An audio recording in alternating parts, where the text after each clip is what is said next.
السلام عليكم واهلا بكم في فيديو جديد. انا ميرنا بنزل قصص واقعيه ومواضيع مثيره للاهتمام، فلو انت من محبي المحتوى ده اشترك وفعل زر الجرس عشان يوصلك كل جديد. وكمان حابه اشكر كل الناس اللي متابعاني من زمان، يا رب كلكم تكونوا بخير وسعاده. ومش عايزه اطول عليكم، قضيه النهارده بتتكلم وحصلت بسبب الاكونتات الفيك الكتير اللي احنا بنعملها على الفيسبوك. تخيل تعمل كام اكونت فيك وبعد كده تتخيل ان الاكونتات دي حصلت بسببها جريمة ابشع ما يكون لناس معلهمش اي ذنب، اتعرضوا للتعذيب نفسي لفترة طويلة جدا، وفي النهاية مع الاسف حياتهم انتهت. مش عايز اطول عليكم اكتر من كده، وخلونا ندخل في تفاصيل القضية على طول. في يوم 31/1 سنة 2012 بيلي وبيلي جين الاتنين، خلوا بالكم هما الاتنين بيتوعدوا، الراجل اسمه بيلي والست اسمها بيلي جين. عموما الاتنين دول كانوا خلصوا سهرتهم، عندهم طفل عنده 7 شهور اسمه تايلر، والاتنين قرروا ان هما يطلعوا لغرفهم عشان يناموا. حطوا تايلر في الغرفة بتاعته ودخلوا هما الأوضة بتاعتهم عشان يناموا، ومع الأسف اتفاجئوا وهم نايمين ان الاول في حد اطلق النار على بيلي. فهنا بيلي جين صحيت على طول وجريت بسرعة على اوضة طفلها تايلر عشان تحاول تحميه. الشخص اللي كان بيطلق النار عليهم دخل عليها ولقاها في الوقت ده واقفة وحضنة طفلها كده. وبرضو الراجل ده بالرغم من ان الست دي كانت حضنة الطفل اطلق النار عليها في راسها ووقعت على الارض. وفي جار من الجيران سمع الصوت، فعلى طول جه للبيت وعلى طول اتصل بمركز الشرطة.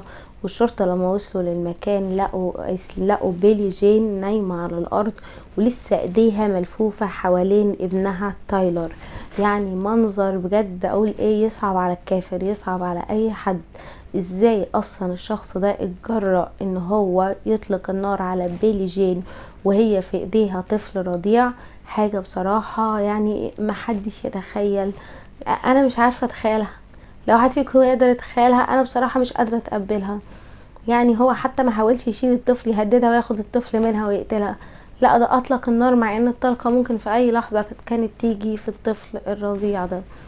طبعا الشرطة هنا جات لمسرح الجريمة وبدأوا التحقيقات بتاعتهم وتأكدوا ان الثلاثة ميتين، ان الاتنين ميتين، بس الطفل سليم وعايش، واخدوه على طول من المكان. نعرف بقى مين اصلا بيلي ومين بيلي جين. بيلي اسمه الحقيقي بيلي بين، وكان عنده اخت واحدة بس اسمها تريسي، عندها 34 سنة. اخته دي كانت شغالة في صيدلية وعلاقته باخته كانت جيدة جدا، كانوا صحاب جدا، وكان هو اصلا عايش مع اخته لفترة طويلة.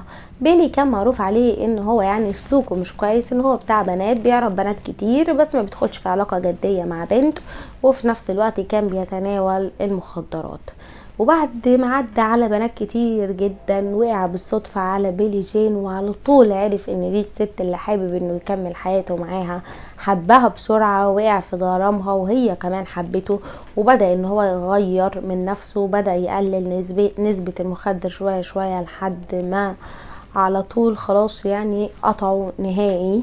انا ما بنصحش اي حد بالطريقة دي، لو في اي حد ماشي على مخدر قوي يقدر يروح يعني للدكاترة المختصين بالعلاج. بس انا بقول هو عمل ايه، قدر ان هو يتخلص. يمكن هو كان ماشي على مخدر حاجة بسيطة ما تأثرش تأثيرات سلبية كبيرة او تأثيرات انسحابية كبيرة، قدر ان هو يتخلص من المخدر ده. وفي نفس الوقت بيلي وبيلي جين الاتنين على طول علاقتهم بقت طويلة الامد. هما لا كانوا اتجوزوا ولا حاجة، بس قرروا ان هما ينقلوا ويعيشوا مع بعض في نفس المكان. وبعد فترة قليلة بيلي جين عرفت ان هي حامل، وبعد كده جابت ابنهم تايلر اللي في وقت الجريمة كان عنده 7 شهور بس.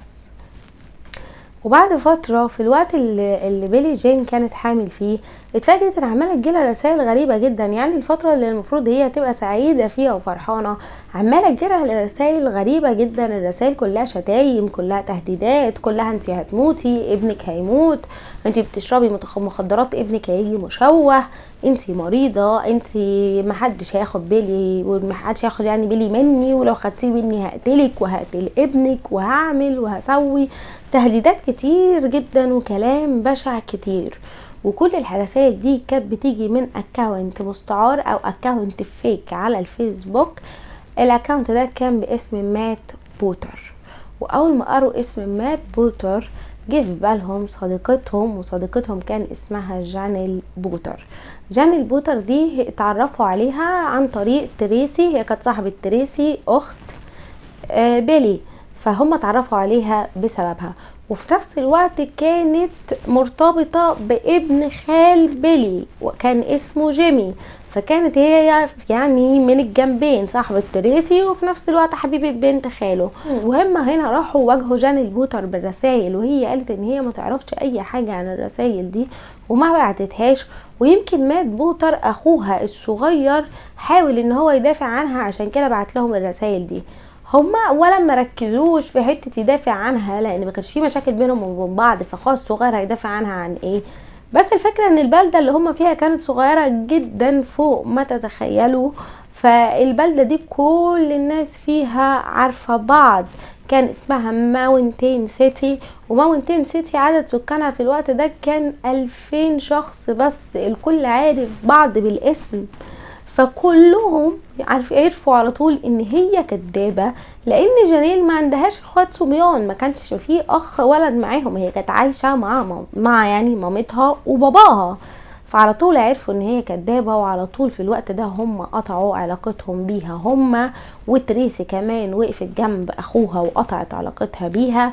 بس جيمي اللي هو ابن خال بيلي ما قطعش علاقته بيها واستمر في علاقته وفضل مرتبط بجانيل.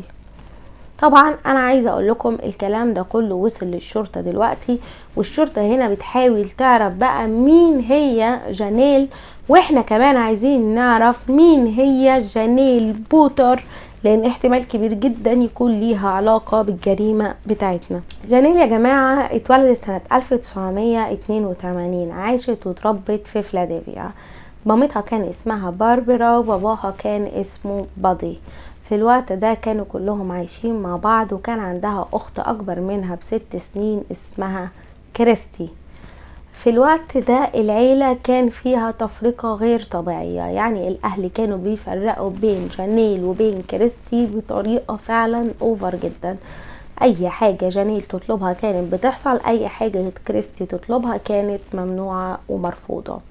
كمان الاهل كانوا متحفظين ومتحكمين فيها جدا، كانوا بيخافوا عليها بطريقة غير طبيعية، بس بطريقة اوفر لدرجة ان هم خلوها ما تعتمدش على نفسها. يعني مثلا لو حصلت اي مشكلة في المدرسة حتى لو تافهة، الاهل على طول بيروحوا للمدرسة ويحلوا هم المشكلة مع الطفل اللي عمل المشكلة مع بنتهم.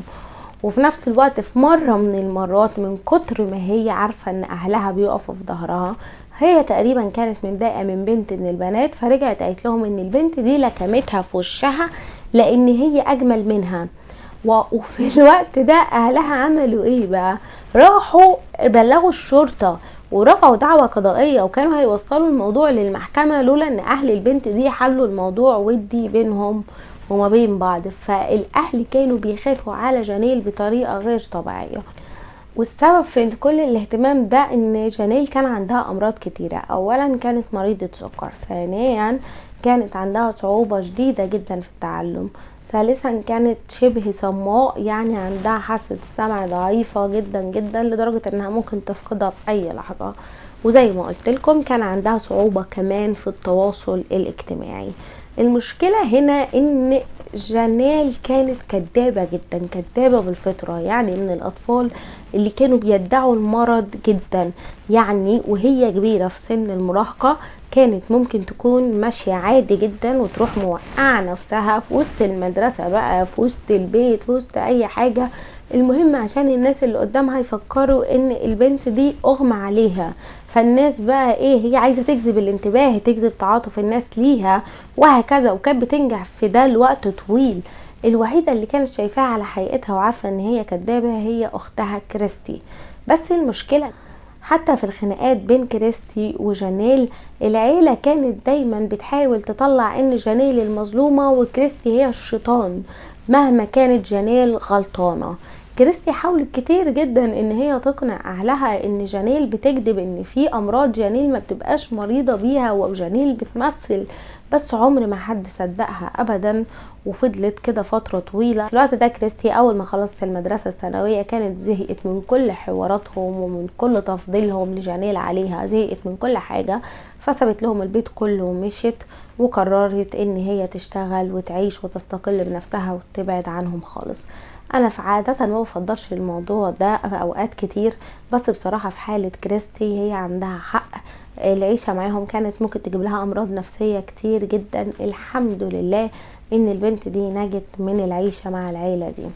عايزة اقول لكم ان باربرا وبادي كمان، يعني ام وابو جانيل، كانوا بيتحكموا فيها جدا، بيتحكموا في كل تصرفاتها. ما ينفعش تلعب زي ما الاطفال كانوا بيلعبوا، ما ينفعش تاكل زي ما الاطفال بياكلوا، ما ينفعش تخرج، ما ينفعش تتحرك، ما ينفعش تعمل اي حاجة الا لما تستأذن منهم.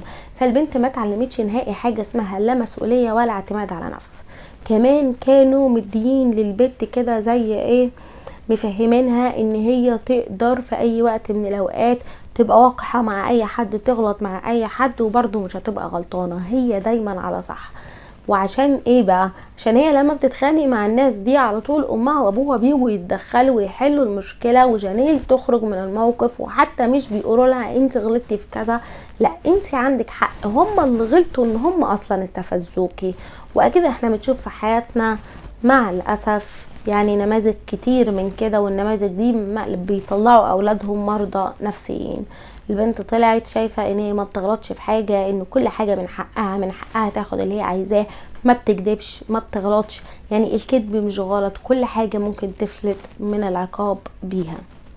عدى فترة طويلة وبعد كده قرروا، هي خلصت المدرسة الثانوية وطلبت ان هي عايزة تشتغل. اهلها هنا رفضوا ان هي تشتغل وقالوا لها ان هي مفيش داعي اصلا ان هي تشتغل نهائي، خصوصا ان هي بتلاقي صعوبة في التواصل الاجتماعي وما عندهاش اصدقاء وكده، فهي مش هتعرف تشتغل. فقالوا لها هنا تعمل ايه بقى؟ طلبوا منها ان هي بدل ما تشتغل تفضل عايشة معاهم طول العمر، بس لازم يحطوا لها قوانين. القوانين دي ان هي لا ينفع تدخن ولا ينفع تشرب كحول ولا ينفع تشتري عربية او تسوق عربية. وخدوا بالكم كمان، هم دلوقتي هي ما بقتش تروح للمدرسة ومش بتشتغل، فهم كده عزلوا البنت اكتر واكتر، وكل دي بجد بجد بتدخل الناس في حالات نفسية صعبة. بس عموما يعني هم كانوا شايفين ان ده الصح عشان يحموا بنتهم. كمان قرروا ان هم بقى خلاص سابوهم من كريستي بنتهم التانية دي تولع بقى غارت في داهية بالنسبة لهم عادي. قرروا ان هم كلهم ينقلوا من فيلادلفيا ويروحوا لماونتن سيتي. زي ما قلت لكم ماونتن سيتي المدينة صغيرة والكل هناك يعرف بعضه، فطبعا الناس لاحظت بسرعة ان في جيران جديدة، فحبوا ان هم يتعرفوا عليهم. اولا عايزه اقول لكم قبل بس ما نبدا في الحته دي، ان اي صديق كان بيجي المفروض ان هو يعني جانيل قابلته او قابلتها صديق او صديقه عايزه تتصاحب عليهم، كان لازم يروح لامها وابوها الاول يعمل انترفيو معاهم. لو الاهل قبلوا ان ده يكون صديق لبنتهم خلاص كده ايه هيوافقوا عليه.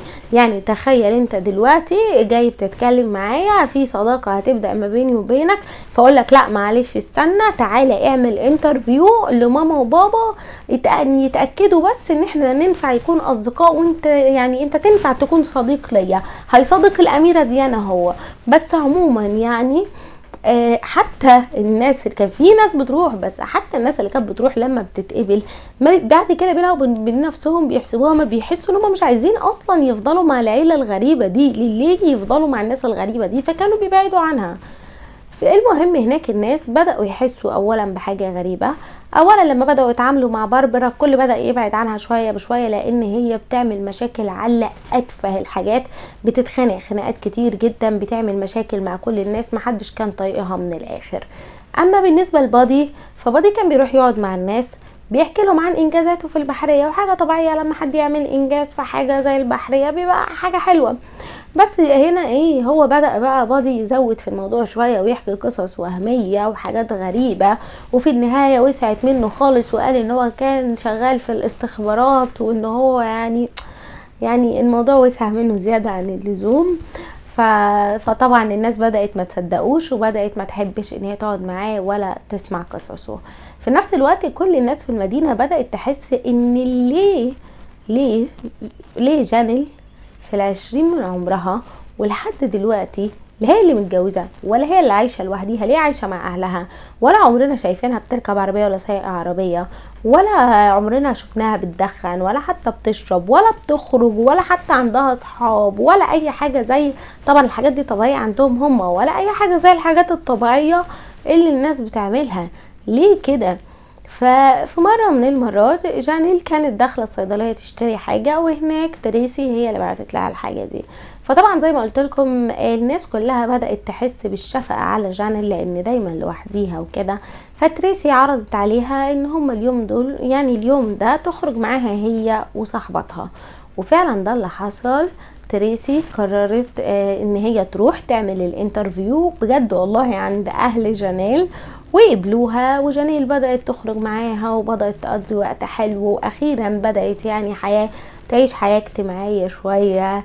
يعني حست ان هي بدأت ترجع للحياة، في حاجات كتير كانت فايتها في الدنيا ما بتعملهاش بسبب تحكمات اهلها، دلوقتي بقت بتعملها. بس في نفس الوقت عشان طبعا هي عارفة تريسي، كانت بتروح عند تريسي البيت كتير، وهناك قابلت بيلي. وطبعا اول ما قابلت بيلي، ده اول راجل يعني تقابله في حياتها، على طول وقعت في غرامه، ده بقى فارس احلامها اللي مش هتقدر تعيش من غيره. حبيته جدا وبقت مهووسة بيه لدرجة غير طبيعية.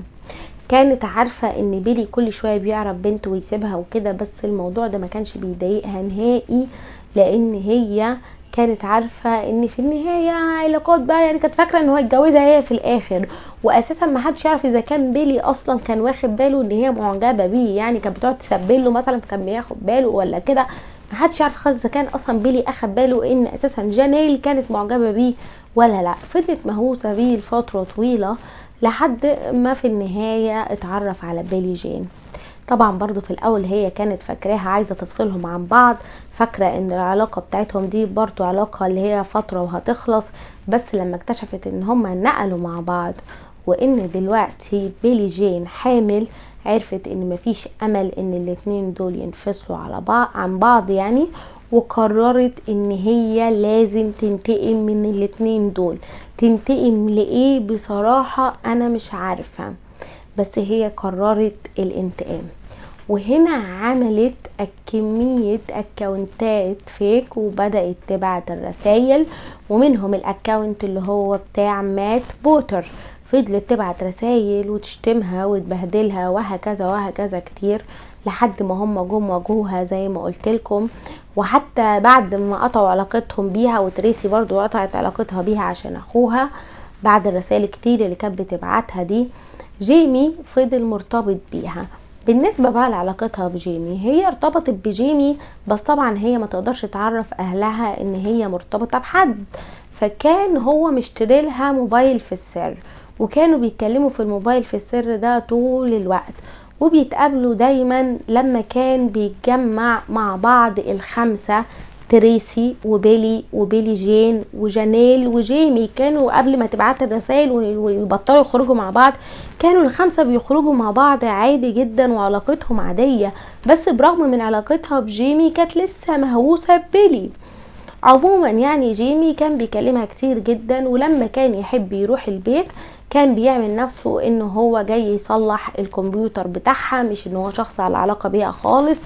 وكان بيطلع الأوضة عندها ويقعد يتكلم معاها على انه هيصلح الكمبيوتر. وفعلا هو كان شغال في الكمبيوترات وكان بيصلح الكمبيوترات دي. طبعا دلوقتي العلاقات خلاص باظت بين الكل، وحتى بين جيمي وبين ابن خاله بيلي، لانه وقف في صف جانيل. طبعا جانيل كانت في بداية العشرينات، وكل الناس حاسة ان اهلها بيعاملوها كأن هي طفلة صغيرة. في الوقت ده كمان زي ما قلت لكم كانوا قطعوا علاقتهم بيها. السوشيال ميديا كانت بدأت، وهي كانت ادمنت السوشيال ميديا. كانت بتبعت لهم رسائل من اكاونت فيك على الفيسبوك، بس هي كشخص كانت ادمنت السوشيال ميديا بطريقة غير طبيعية. كانت كمان عاملة اكاونتات فيك ليها هي بصورها هي، كاتبة تفاصيل غير حقيقية عن حياتها. وقبل ما يبقى عندها بوي فريند اللي هو جيمي، كانت كاتبة تفاصيل غلط عن ان عندها بوي فريند تاني خالص وهمي غير جيمي، قبل ما يكون عندها بوي فريند اساسا. يعني هي البنت ما شاء الله محتالة بالفطرة. بس في الوقت ده بقى جانيل بدأت تكون هي الضحية. جانيل بدأ يجيلها رسائل غير طبيعية، رسائل تهديدات كتير، رسائل ان هم هيأذوها. وكل الرسائل دي هي كانت بتقول لكل الناس، وهي كانت شايفة ان هي بدأت تجيلها من ساعة ما هم قطعوا علاقتهم بيها. فكده بيلي جين هي اللي بتبعت لها كل الرسائل دي. طبعا هي بدأت تخاف من التهديدات وبدأت تحكي لجيمي، وجيمي برضو كان عارف ومصدق ان بيلي جين ممكن تكون فعلا غارت، لان هي فكرت ان كده جانيل بتعمل كل ده عشان عايزة تبوظ علاقتها ببيلي، عشان جانيل بتحب بيلي. فبيلي جين غارت منها وكون فعلا بتبعت كل الرسائل دي من الغيرة. كمان في يوم من الايام في حد رمى صخرتين على البيت بتاع اهل جانيل، والصخرتين دول كسروا الازاز ودخلوا جوه البيت. وجانيل مسكت الصخرتين ولقت مكتوب عليهم بيلي جين، واكيد الصورة يعني هتظهر قدامكم، مكتوب بيلي جين. وبصراحة دي حاجة انا استغربتها، ليه لو شخصية هترمي حاجة زي كده تكتب اسمها عليها؟ بس هم خدوا ان ده تهديد صريح ليهم بان هم يعني جانيل تبعد عن بيلي وعن بيلي جين وتسيبهم في حالهم. عايزه اقول لكم في الوقت ده كانت شهور عماله تعدي، شهور عماله تعدي، الرسائل دي عماله تيجي، لحد ما في وقت من الاوقات هي تقريبا حكت لحد من اصدقائها، وفي صديق ليها اسمه كريس، او مش صديق ليها، هو في شخص اسمه كريس. الشخص ده الاول دخل على انه هو يعني شخص وهمي، اتكلم مع باربرا ام جانيل، قال لها ان هو كان صديق جانيل في المدرسة الثانوية، وان هو حاليا شغال مع CIA يعني مع الاستخبارات، وان هو عارف ان بيلي وبيلي جين بيأذوا جانيل وبيبعتوا لها رسائل كتير. والام بدأت تتكلم مع الشخص ده اللي قال لها بعد كده ان هو اسمه كريس آلاف الرسائل، ايميلات كتيرة جدا جدا، يعني فوق ما تتوقعوا، شهور بيتواصل معاها وبيقول لها عايزين نوصل لطريقة نحمي بيها جانيل من بيلي جين. يعني حاجة غير طبيعية. والام كانت بتتكلم معاه وهي واثقة انها بتكلم شخص من الاستخبارات، وان الشخص ده عايزها في مهمة، وان انا نفسي مش مصدقة وانا بحكي لكم. ومن قبل ما اكمل، استخبارات ايه اللي تدخل نفسها في بيلي جين وفي جانيل اللي غيرانة منهم، وشوية الرسائل اللي بيبعتوها لبعض دي؟ عموما الام صدقت ان ده من الاستخبارات، وقال لها ان انا عايزكم في مهمة. وبعد شهور وشهور من المحادثات قال لها ان هو عارف يعني عن طريق شغله في الاستخبارات ان بيلي وبيلي جين الاتنين بيخططوا لقتل بنتهم جانيل. وطبعا زي ما قلت لكم باربرا وبادي اللي طول عمرهم كل همهم في الحياة ان هم يحموا جانيل، لما يسمعوا حاجة زي كده هيتجننوا طبعا. في نفس الوقت الشخص ده كان بيبعت نفس الرسائل لجيمي حبيب جانيل وابن عم بيلي، وبرضه قايله ان هو من الاستخبارات، وبرضه حكيله كل التفاصيل ان هم هيقتلوها وان والكلام ده.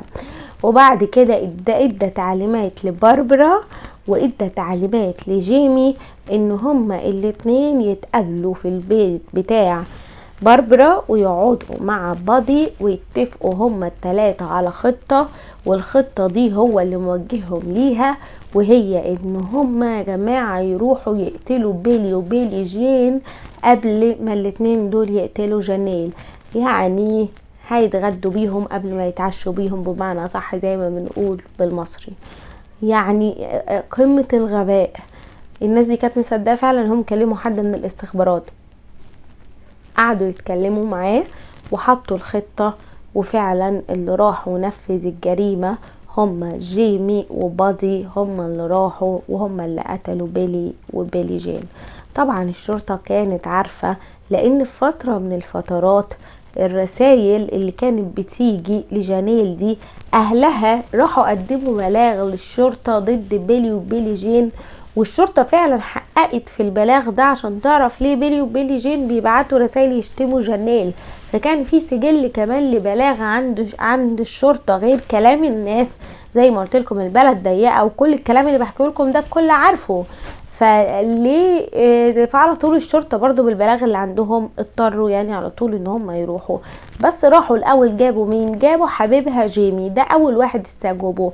فضلوا ساعات وساعات يستجوبوا فيه وما بيتكلمش ما بيعترفش باي حاجة، لحد ما هو قاعد كده قال للظابط هي CIA موجودة؟ فالظابط بصله كده، لا ده ايه اللي هيجيب الاستخبارات هنا؟ ايه اللي يدخل الاستخبارات ولا ايه اللي دخل CIA في حاجه هبله بين بنات وبعض؟ ايه اللي دخل CIA؟ فطبعا هو هنا اتصدم، حس ان اتضحك عليه، وجاب كل اللي عنده، حكى كل حاجه. بعديها على طول راحوا جابوا اذن بتفتيش الشقه، ولما فتشوا الشقه بتاعت بادي وباربرا لقوا اكياس كبيره جدا مليانه ورق متقطع، والشرطة خدت الورق ده وقعدت فترة طويلة جدا بتجمع فيه وبتلزق فيه عشان تعرف الورق ده بتاع ايه. وبعد ما جمعوه ولزقوه اكتشفوا ان باربرا كانت بتطبع كل ايميل بينها وبين كريس، بتطبعهم ليه انا معرفش. ولما عرفت ان الشرطة جاية قطعتهم. الشرطة طبعا كانت بقى عايزة تعرف مين كريس بتاع الاستخبارات ده، فالشرطة هنا على طول خدت IP ادرس بتاعهم واتبعوا كمان IP ادرس اللي بيبعت الرسائل، واكتشفوا ان العقل المدبر لكل ده واللي بيبعت كل الرسائل دي هي جانيل نفسها. جانيل نفسها من الاول هي اللي بتبعت كل الرسائل الشتايم لنفسها. جانيل كمان هي اللي رمت الطوبة على البيت عشان لو كسرت الازاز، وهي اللي كانت كاتبه عليها بيلي جين. كريس اللي من الاستخبارات اللي عمال بقاله شهور عمال يحرض فيهم عشان يقتلوا بيلي وبيلي جين، هو نفسه برضو جانيل. طبعا الكل هنا كان مصدوم. بادي الاول ما كانش راضي يعترف، بس لما وجهوا كل الحقيقة والادلة اعترف. في الاول هنا جيمي عمل صفقة مع الشرطة انه هو يعترف في المحكمة على الثلاثة دول، في مقابل ان عقوبته تتقلل ل25 سنة، وقبل الصفقة دي. بادي محاكمته تمت الاول واتحكم عليه بالسجن مدى الحياة. محاكمة جانيل وباربرا تمت في نفس الوقت. طبعا الاتنين دول ما قتلوش بايديهم، بس واحدة كانت العقل المدبر وواحدة كانت العقل المدبر برضو، ما هي اللي قعدت تدبر التعليمات بتاعت كريس وترسم الخطة. وفي النهاية الاتنين برضو اتحكم عليهم بالسجن مدى الحياة، وكله بدون قابلية اطلاق السراح المشروط. يعني القضية دي بجد تجنن، قضية مش طبيعية. يعني واحدة مريضة، انا شايفة ان اهلها السبب كبير جدا في معظم الامراض النفسية اللي جات لها، عملت كل ده وخططت كل ده وعملت كل الاكونتات الفيك دي. يعني هل فعلا يعني الناس دي فعلا هل كانت مصدقه ان في حد من الاستخبارات بيكلمهم؟ يعني انا بصراحة مش عارفة هل كانوا عارفين ان هي وبيجاروها يعني عشان ما تبانش قدامهم ان هي حرضتهم على القتل وبيعملوا لها اللي هي عايزاه. هل كل ده يعني في حاجة في القضية دي يمكن انا ما قلتهاش او نسيت اقولها، ان اكتر حاجة خلتها تبدأ اكاونت كريس ان بيلي وبيلي جين عملوا لها انفريند على الفيسبوك. فيعني عشان مسحوها من على الفيسبوك بدأت اكاونت كريس. هي كده كانت بادئة في كل المشاكل وكل الحوارات اللي بتعملها لهم، بس اكاونت كريس نفسه بدايته كانت غيظ وحقد، ازاي يعملوا لي انفريند على الفيسبوك؟ لا حاجة غير طبيعية الصراحة، وحاجة ما تصدقش. الجريمة دي بجد كانت صعبة جدا وغريبة. في اتنين ملهمش ذنب في اي حاجة غير ان هم حبوا بعض. في طفل يا رب ما يفتكرش، يعني طفل عنده 7 شهور ما يفتكرش الموقف اللي هو اتحط فيه ده ابدا. يعني وتقريبا بيلي جين كان عندها اخت وهي اللي بتعتني بالطفل دلوقتي. انا بكده اكون خلصت قضية النهاردة. اتمنى تقولي رأيكم في الكومنتات. اتمنى ما حدش يعمل اكاونت فيك. انا بكره بجد جدا الناس اللي بتعمل الاكاونتات الفيك دي. خليك على طبيعتك. لو حد حبك على طبيعتك خير وبركه، ما حدش حبك على طبيعتك في 60 داهيه هتلاقي 20 واحد غيره يحبك. بس ما تعملش اكاونت فيك، حرام والله العظيم بجد. في ناس كتير جدا بتتأذي بسبب الموضوع ده. اتمنى تقولوا رايكم في الكومنتات، وشكرا جدا لو كنت وصلت معايا في الفيديو لحد دلوقتي، بجد بحبكم كلكم. ما تنسوش تعملوا لي لايك، واشوفكم في فيديو جديد. سلام.